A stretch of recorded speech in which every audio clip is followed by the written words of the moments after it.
My name is Verna Orr, and this morning I will be presenting on assessment, accountability, and student success at historically Black colleges and universities leading on learning. And because I am such an assessment nerd, I have provided some learning outcomes for this session. And so first, hopefully what we will be able to do as a group is appreciate assessment practices and student learning outcomes at historically Black colleges and universities. We will explore the manner in which HBCUs provide innovative learning experiences.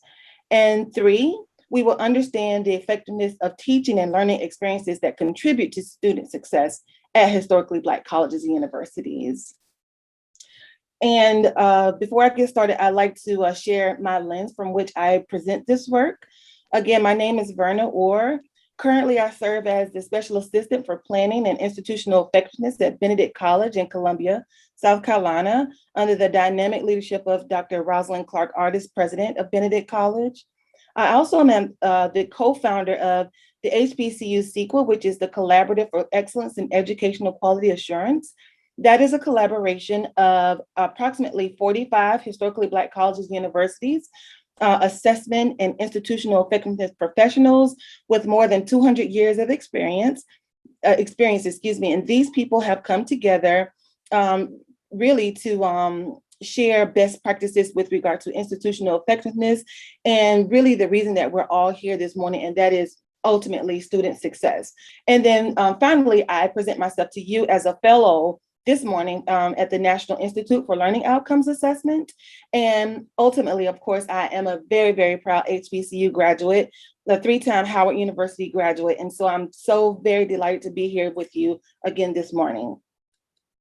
So a little bit about the National Institute for Learning Outcomes Assessment. NILOA is, and we call it NILOA for short, because that's a lot of words to say, right, all the time. So it's a research and resource development organization dedicated to documenting and advocating and facilitating systematic use of student learning outcomes. What does that mean? That means that we have lots of free resources for institutions. That means we share best practices with regard to assessment. That means that whatever you need as far as learning how to do your job better with regard to teaching, with regard to assessing your own effectiveness as a teaching professional, we have those resources for you. So that if that means publications, we have surveys. We actually just completed a survey on the effectiveness of the COVID-19, what that has looked like with regard to how much students have gained from these last 18 months and how much they have lost, and what we need to do about it as professionals. We also offer a transparency framework where institutions across the country are able to look at what they are doing on the inside and how they actually share that information so that others can not only learn from them, but how we can provide opportunities and experiences that may work for us and they may be able to translate to other institutions. So basically, we are a resource organization. Please check us out. Here's our website, learningoutcomesassessment.org. And I like to start all of my sessions with the definition of assessment. I realized that the word assessment gives people undue angst, right? Assessment basically is about collecting, reviewing, and using information so that we can improve, right? Rather that be collecting information about how students have improved from the first 8 weeks of a course and how they're looking toward the latter half of the course, right? So the official definition that I like to use is assessment of student learning involves the systematic collection and review and use of information about educational programs, courses, experiences undertaken for the purpose of improving student learning and development. So that does not mean it's testing or grading only. It is a discipline and also a scholarship, and it is not done alone because someone said that we had to. And so if you remember what I said at the beginning, assessment gives people undue angst because a lot of times people loop the word assessment and accreditation together. They are not the same. However, assessment is a huge part of accreditation, right? So I just want to make that distinction. And as far as reasoning is concerned, Educational assessment is basically should be at the heart of all of the exercise that we're doing. We're doing this work so that we are improving student learning, but we're also improving on ourselves. Assessment gives us the opportunity to be self-reflective and also to be the expert in our own fields, but know that we don't always know what's out there. So put more simply, it's a way to justify stated beliefs about students and the things that they're learning. So again, the term assessment has evolved over time. If you look at the research on assessment when it became an actual field, it looked at the traditional student, right? Those students who 18 to 22 years old had never really had any kinds of responsibilities, had went straight from high school to college, lived on campus, those kinds of students. And so they were looking at, or the research back then was looking at a particular type of students to share about what a student should know and be able to do. Well, you all know just as well as I do that the traditional students now are the non-traditional students from before, right? Non-traditional students dominate our classes now. We have people, adult learners, we have people who, for whatever reason, stopped out. The money ran out, someone got sick, they had to go home. These people are trying to come back to college now. And so we need to be prepared and not lean on the only research about assessment where you're looking at those 18 to 22-year-olds and understand that the typical student now does not look like that. And so that means that we need to reset and we need to refocus how we present information to these new students, these non-traditional students who are actually the traditional students now. So again, the bigger picture about all of these things, and this slide, I like to use my colleague from HBCU SEEK with Chantel Stanford helped me to kind of synthesize this here. The bigger picture is not about us. It's not about how we were taught. It's not about our own expertise. It's about how we promote student success. That looks different, right? So assessment leads to numerous benefits to improve information about student support and student success and student experiences. Assessment can help us to review the effectiveness and align with curricula. If you all are in the throes of mission statement work, as I am at this moment, you'll understand that the things that we're doing, the practices, the policies, the things that we believe about our students, they all have to be tied to the mission of your institution. And if it doesn't tie from the course to the program to the institution level, we need to rethink about the things that we're doing on our campuses. And so we talked about assessment, we've talked about assessment research, where it came from. Now I'd like to give you a definition of historically Black colleges, universities, because I think a lot of times people think that they know what HBCUs are because there are perhaps a lot of Black and brown people that's automatically an HBCU, and that's not so. And so first, you should know that as a historically Black college or university, HBCU for short, right, or the acronym, is a college or university that existed before 1964. So this is a federal designation. So you may have an institution in your town, for instance, that have a lot of Black and brown people, but if they were not found existed before 1964, they do not fall under the federal designation as an HBCU. There may be a predominantly Black institution that the federal designation, I believe, is 51% of the student population has to be Black or brown. That would be a predominantly Black institution, or even an HSI, which is Hispanic Serving Institution. So I just want to make the distinction that HBCU existed before 1964. HBCUs were founded to contest the general practice of exclusion in higher education based on discriminatory practices and policies that directly and indirectly kept many from having access to education. And HBCUs are considered by some to be the nation's most indispensable institutions. And again, I want to, restate the fact HBCUs have been open to all people from the very beginning. And so again, the formal definition of an HBCU, the Higher Education Act of 1965 amended, defines an HBCU as a college or university that was established prior to 1964, again, whose principal mission was and is the education of Black Americans, and that is accredited by a nationally recognized accrediting agency. So there you are. We have assessment, the definition of assessment, and then we have the definition of historically Black colleges, universities.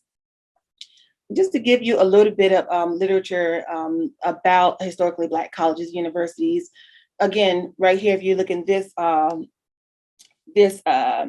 square here, almost all HBCUs were founded by Northern missionary organizations for the stated purpose of providing education. But here's the thing right here, Northern missionary organizations. That means that people who didn't necessarily look like the people who were going there, those were the founders. And so those ideals, those beliefs about the education of Black people were infused into the coursework, into the curriculum at HBCUs.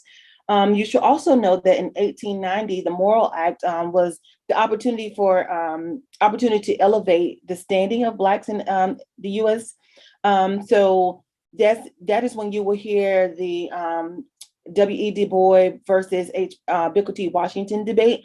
Rather, the talented 10th will lead this our Black community into into greater access for Black Americans. First is if we're going to do industrial, or kind of like pull your bootstraps, pull your own bootstraps up, right? So that's the debate that kind of grew from the 1890 Morrill Act. Here you'll see that for many institutions, gathering evidence of student learning has become sporadic act of complying. But if you notice now during the pandemic, so many people are leaning on HBCUs now. How are you doing these things, right? Like they are sporadic, trying to get an understanding of how we are going to be able to support these students. Where HBCUs, that's what we've always done. Historically, we have always, again, been open to all types of people, and being able to meet you where you are, provide the appropriate resources so that you can not only enter, matriculate, and graduate, and influence your community to give back as well. And so here, despite a long history of underfunding and inadequate resources, HBCUs remain major contributors of higher education in the United States. Again, I like to give context of how I approach the work or what have you. I think it's definitely important to know that assessment at historically Black colleges look different, and we can talk about what that means, right? So a culture of caring. There are no SAC standards, there are no middle state standards, there are no accrediting standards that say a culture of caring is significant. However, we all know that a culture of caring is pivotal, especially at a time like this, during this pandemic. I'm going to pose a question. What have you learned about yourself during the pandemic? Please put in the chat one thing that you've learned about yourself during the pandemic. I'll unmute and add. I think it was the power of reinvention. As somebody who is a counselor as well too, I find myself trying to figure out how can I reach my clients a little bit better, especially with the use of technology, and especially the demographic that I work with, which is substance abuse, and how they don't have access to it. So that just kind of opened up a bigger door and asked a bigger question is, as somebody who, loves higher ed, loves counseling, how do I reinvent myself in order to, reach the people that I need to reach? Yep. And that's where I started, like, okay, do I need to add a little bit more professional development on my end? Do I need to, be a part of this organization or that organization? Like, where are my values placed? And that allowed me to reinvent myself throughout this 18-month pandemic here. Yes. Thank you so much for saying Central State. Thank you very much. Yes, I appreciate you. Dr. Orr, you have quite a few comments in the chat. So Dr. Harris was reminded of the need for frequent self-care moments. Mm-hmm. Mm-hmm. That's awesome. That's amazing. Dr. Laza, my colleague from Philander Smith, yes, learned that I needed rest and peace of mind. Let's start right there. I think that's amazing. So as far as when we talk about assessment and then the word accountability, right?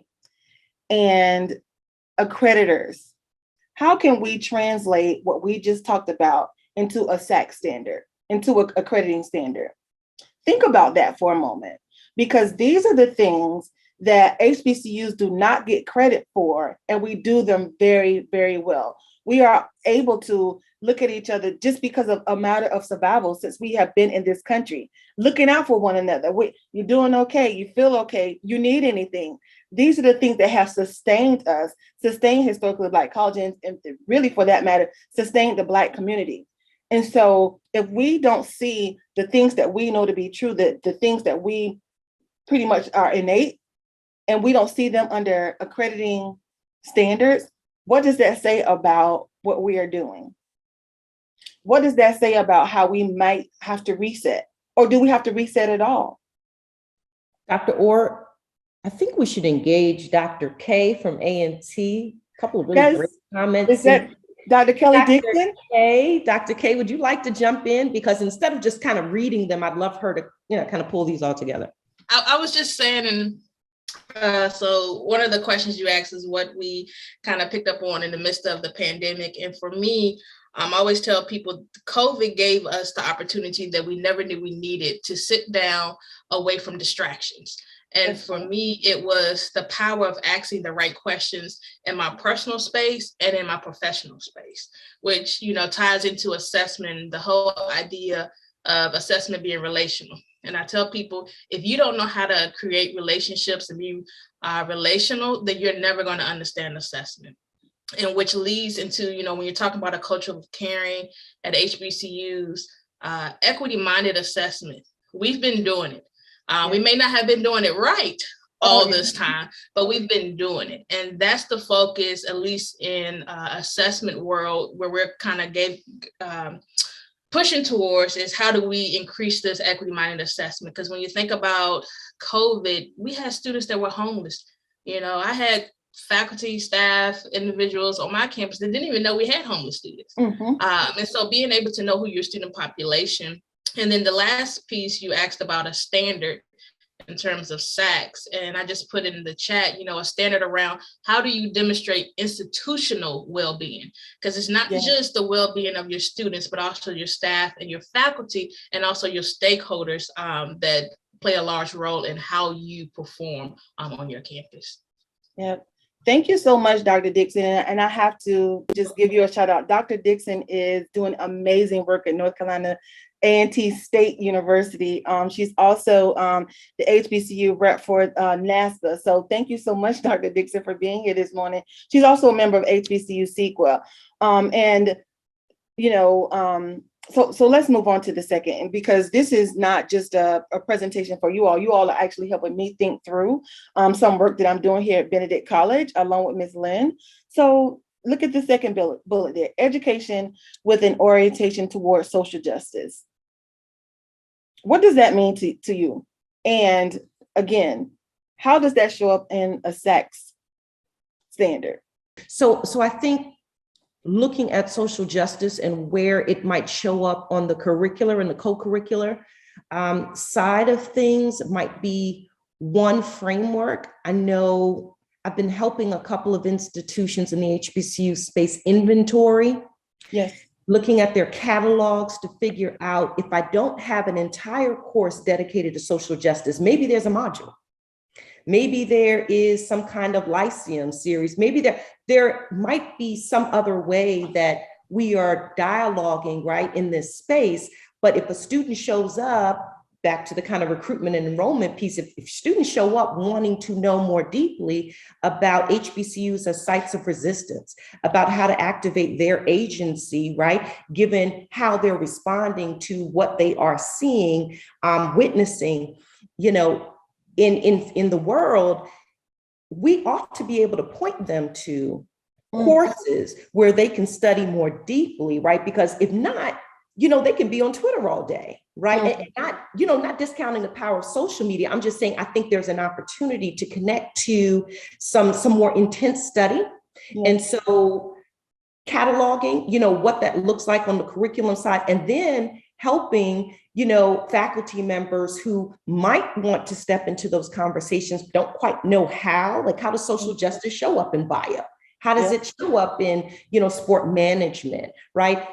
I think there's a way to do that. But first, we got to start with, you know, what's on that master course schedule, right? And where are there opportunities maybe to do special topics, to do some co-teaching.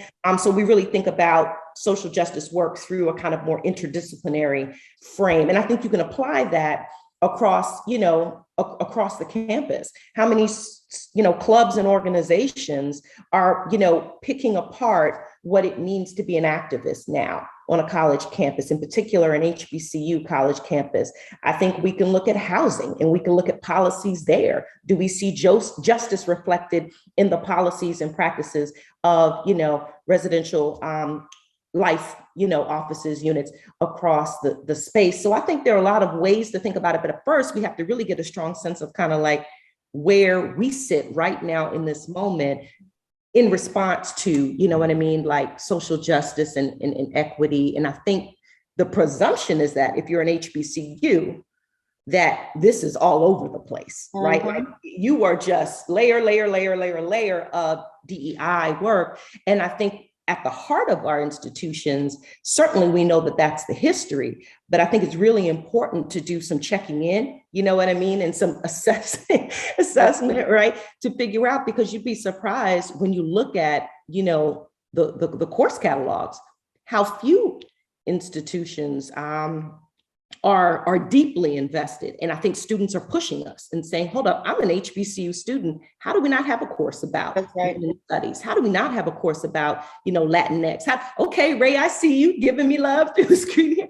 How do we not have a course about LGBT, you know, conversations? And students are pushing us now. And I can go on and on about philosophies and Bible Belt and being Baptist and all of that. I'm just saying, I think there's a way to do that, and maybe through a curricular and co-curricular framework, we might have a good starting point.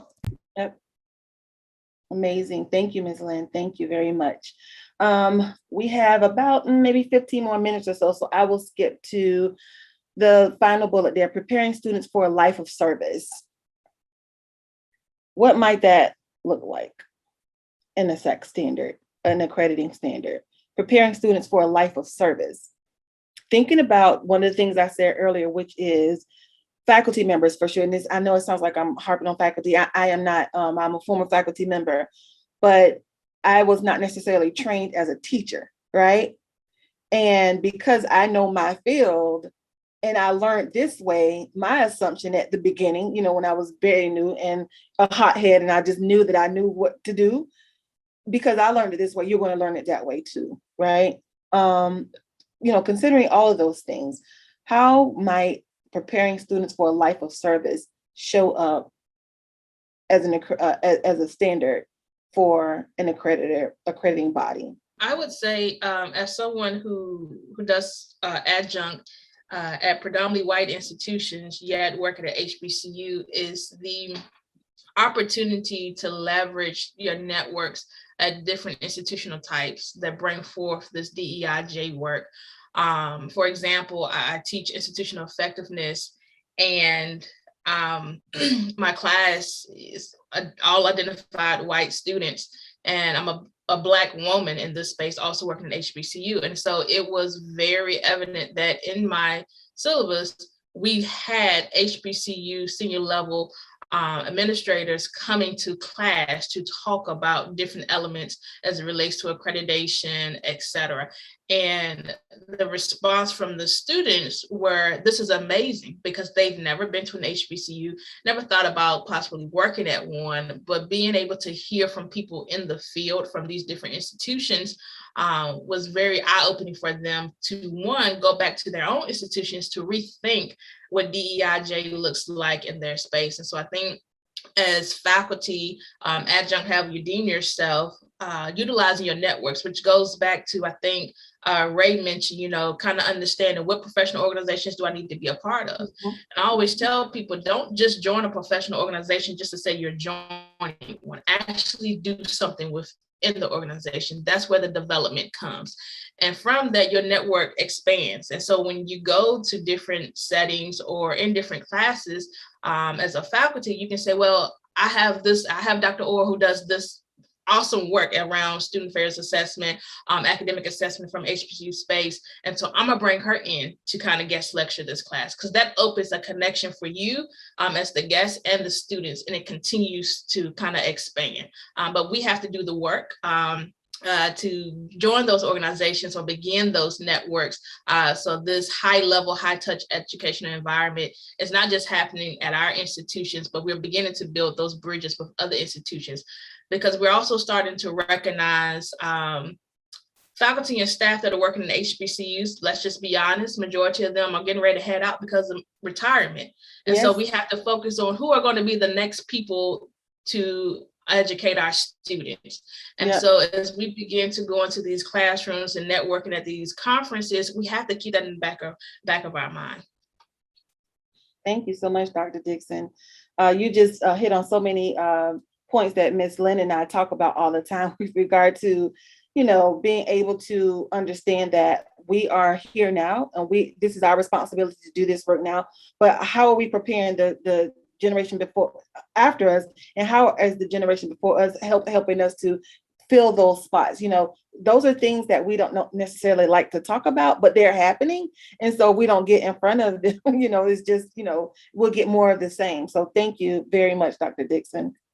So I'm going to try to wrap it up as best I can. And this is a shameless plug for my last publication with the National Institute for Learning Outcomes Assessment. But basically, this is a piece on making a case for the assessment field for our HBCU colleagues. As you all can see, there's much to do. There is much work to do with regard to assessment and accountability. But what I like to say is that, yes, we need accreditation. Clearly, the majority of our students at this point need those federal funds, you know, that accreditation allows. But that is not that's not our accountability. Our accountability is to our students, right? The accreditation piece is just the icing on the cake. Our main responsibility is to ensure that students have a safe experience, and students have an experience where they're able to realize their fullest dreams, and we position ourselves to be that conduit of an example of an HBCU graduate, or not necessarily even an HBCU graduate, an example of someone who has taken their own self-assessment and saying, you know, maybe I don't know this, and maybe these students can help me, and I'm the expert on this, and they are the expert on that. And together we can ensure that these students have a full experience so they can realize their fullest position and ultimate student success.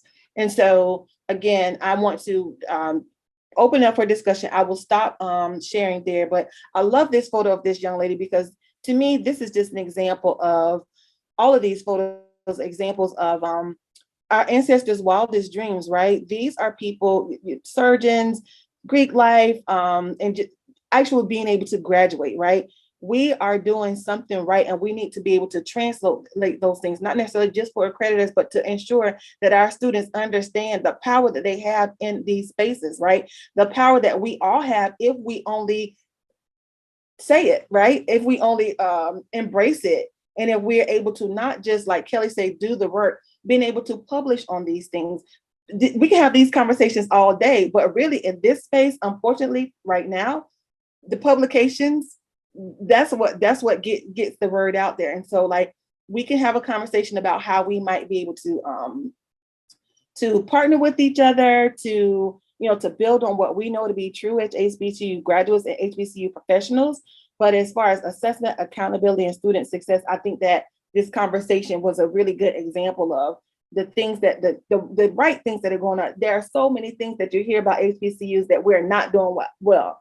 We do this well. We get our students in and through college. We do it well. And so, again, it's our responsibilities as professionals who got up on a Saturday morning when you did not have to have these conversations. This is our time. This is our responsibility to ensure that the next generation of people have it a little bit easier than we did. And so I open it up now for any conversation that you'd like to have. I thank you again for waking up with me and for just reigniting this work as well. So thank you again for the opportunity, and I'm happy to answer any questions.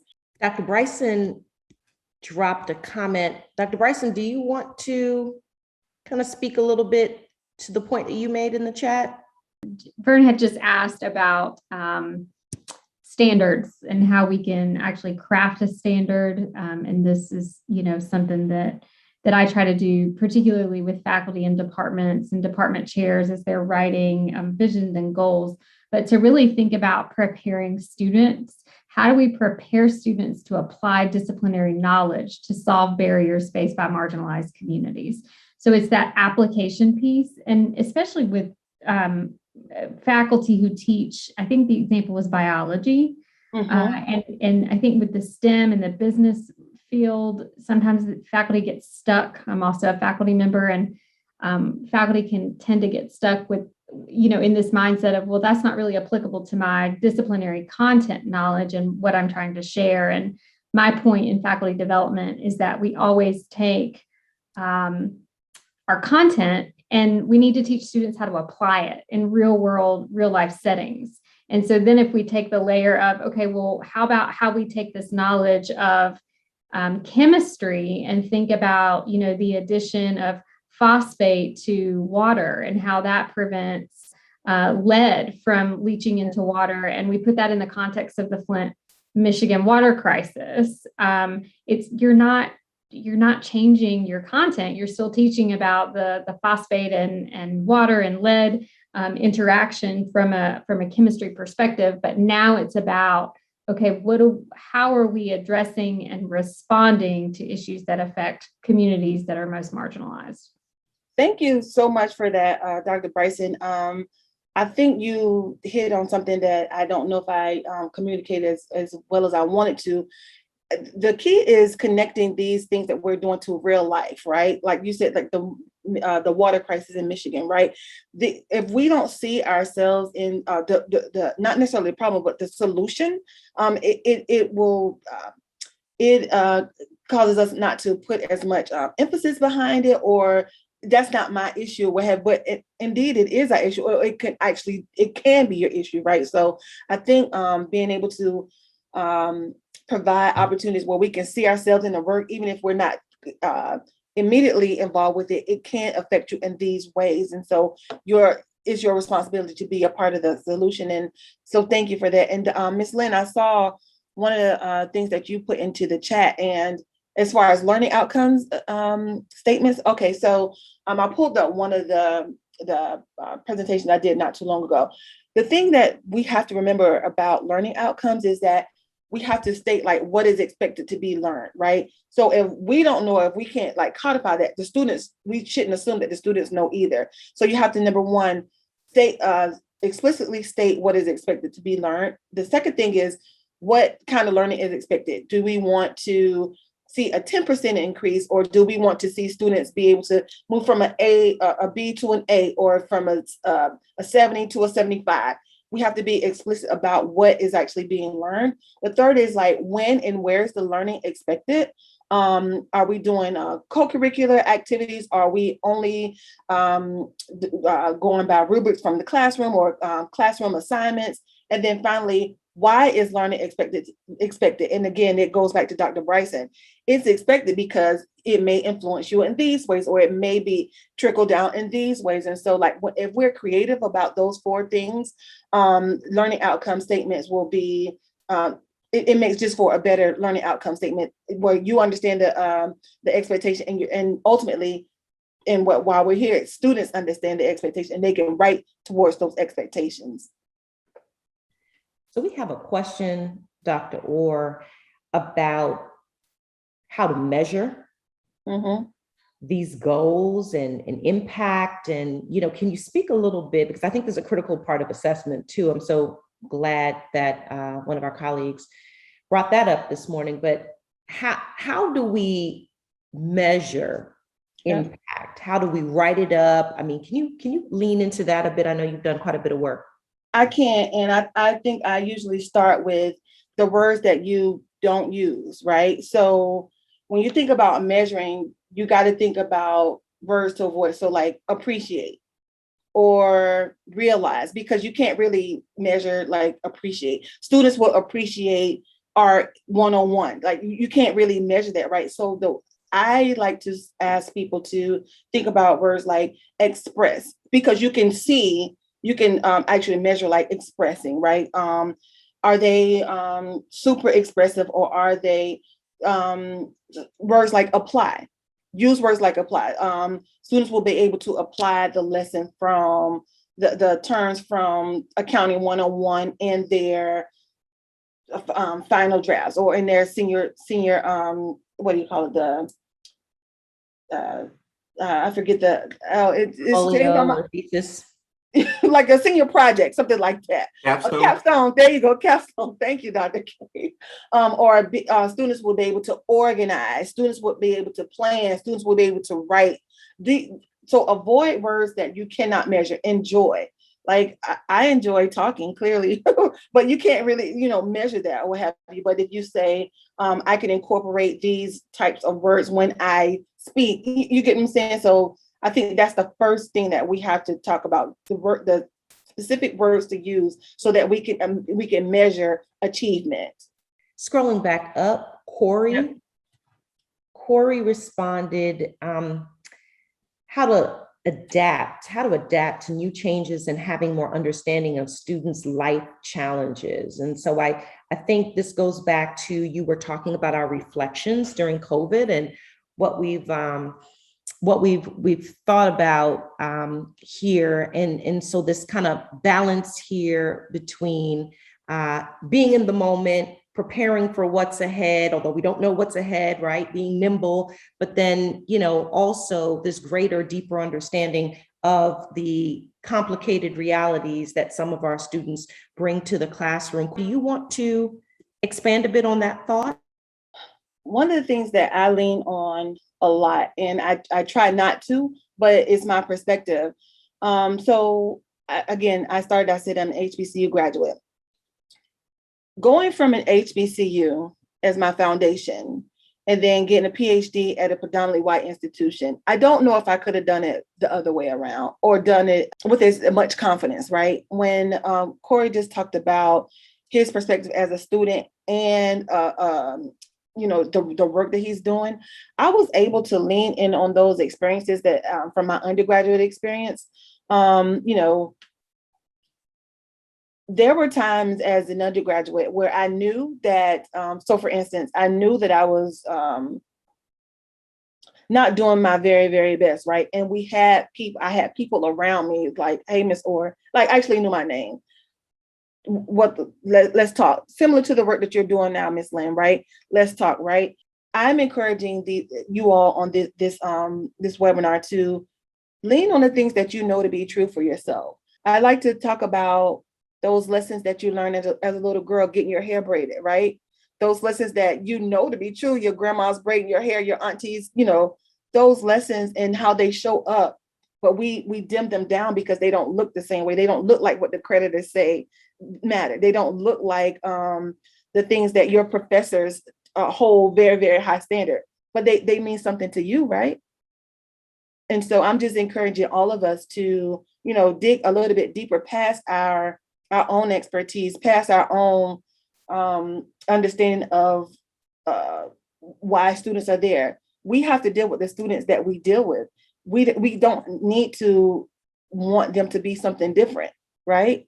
We need to understand that we have students that need us, and then it's not up to them, it's up to us to be able to reset, recalibrate, and offer ourselves, because they need, ultimately, again, we're one. Like there's nothing that, no matter how hard we try to distinguish ourselves, get lost in labels, we are one. And I think when we get that lesson, and that's really what assessment is all about, dig into the core root of trying to improve, trying to look at why we think the way that we do about certain people, why we think that how we think about ourselves. So I'm just encouraging all of us to take a step back and remember why we got into this work in the first place, because people need us and we need people. So I think there's one more. Dr. Laza posed a question here. What do you think are the biggest obstacles HBCUs face in terms of assessment? Okay, this is great. And I'll just be candid. my institution submitted our 10-year accreditation report about a month ago. And, check the boxes, have got that evidence checked. Don't have the evidence, we can get it checked. The biggest thing that I think, because is very new to me, is the idea about the package, right? There is nothing about teaching and learning where you got to put a link up there. Like, what does that have to do with why we say we do this work? Putting links in a document or packaging in a certain way, making this script look like this. Those are the things, in my opinion, the nuances that you do them are often, but you don't necessarily codify them. Those are the things that really, really stand in the way of our assessment practices on campuses. And it's not the idea that we don't do these things all the time. It's about faculty's understanding this is not extra work. You're doing it all the time. It's just you need to codify it. That's all. This is not an add-on. Assessment should be a culture of assessment. Hopefully institutions want to create a culture of assessment where we are intentionally trying to improve our processes and practices. That's all. We are intentionally trying to ensure that our students have an optimal educational experience. That is what assessment is like, taking a step back and saying, are we doing what we said we would do? Are we matching, like I said, from course to program to our mission statement? Are we being true to what we say we are about? And that to me is, the biggest obstacle with regard to assessment. Not that we're not doing it, but it's how it shows up or not show up.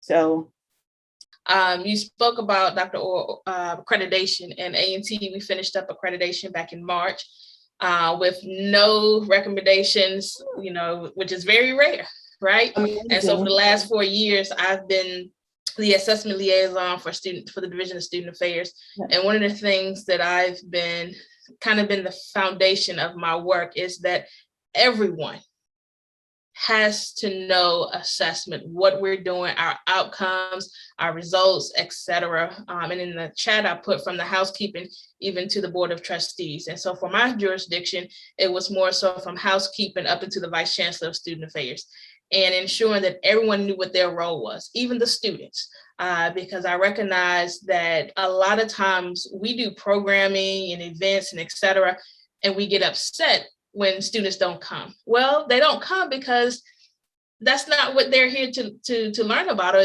is not advertised in a way that would entice them to come. And so a lot of times we do programs and events based off our experiences. That's and right. I want us to get past that, because our students are changing every semester, if not every week. And so understanding that and how that plays into assessment, those needs assessment, knowing that assessment is ongoing, was very beneficial for me in the accreditation process. And so by the time March came around, I have developed this culture of assessment to now. At first it was when I came into a space, Dr. K, you're trying to let me go, lose my job. I'm like, no. Now is, hey, That's right. I want to do this, and this, and how can assessment help me with this? Or I've started collecting assessment on my own, I haven't told you yet, and this is what I want to do with. And so shifting that narrative by allowing everyone to be involved in that, which goes back to assessment being relational, assisted us, at least my space, in terms of accreditation. Yeah, I couldn't say it better myself, Dr. K. Thank you, Ms. Lynn, and everyone else for joining us this morning.